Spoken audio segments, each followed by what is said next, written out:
Bonjour à tous, bienvenue au flash d'information de 10 heures sur la télévision du Burkina. Manga, la capitale de la région du centre-sud, est en chantier et se prépare à accueillir la commémoration du 58e anniversaire de la fête nationale. Le comité national d'organisation de la fête a effectué en fin de semaine dernière une visite des différentes infrastructures en construction. Les entreprises travaillent jour et nuit pour achever les chantiers. Certaines infrastructures ne seront pas livrées dans les délais, mais l'essentiel sera fait pour assurer le succès de la manifestation le 11 décembre prochain. La foire internationale de Lomé, qui a ouvert ses portes vendredi dernier dans la capitale togolaise, a déroulé le tapis rouge au Burkina Faso. La journée du samedi 24 novembre était dédiée au pays des hommes intègres, une opportunité pour les exposants burkinabés de présenter aux festivaliers les produits Made in Burkina. La journée a également été une opportunité pour les opérateurs économiques des deux pays de nouer des relations d'affaires. L'association Jeunesse de l'UEMOA a célébré pour la première fois au Burkina Faso la journée africaine de la jeunesse, une journée instituée par les chefs d'État de l'UEMOA en 2006 et célébrée en principe chaque 1er novembre.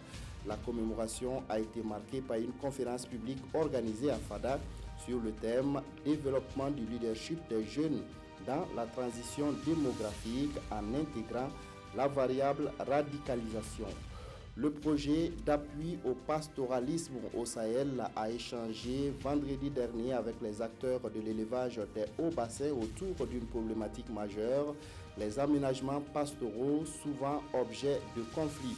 L'objectif justement est d'arriver à une meilleure identification des sites d'implantation de ces infrastructures dont le but est d'améliorer la productivité dans le domaine de l'élevage. C'est un projet dont la réalisation est fortement attendue par les populations de la région du Sahel. 4 études viennent d'être réalisées sur le pôle de croissance du Sahel.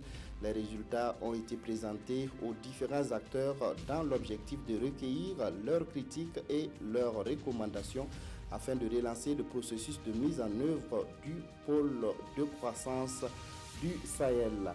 La 4e édition du festival Lead Sahel a refermé ses portes vendredi dernier après 3 jours d'activité.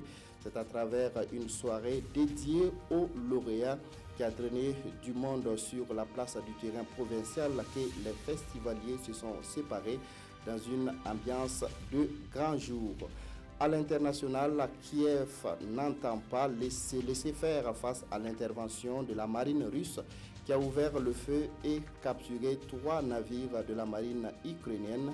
L'Ukraine envisage la déclaration d'une loi martiale pour assurer sa défense. Le Conseil de sécurité de l'ONU tiendra ce lundi une réunion d'urgence sur la situation. Voilà, c'est tout pour ce flash. Je vous retrouve tout à l'heure à 13 h pour le journal.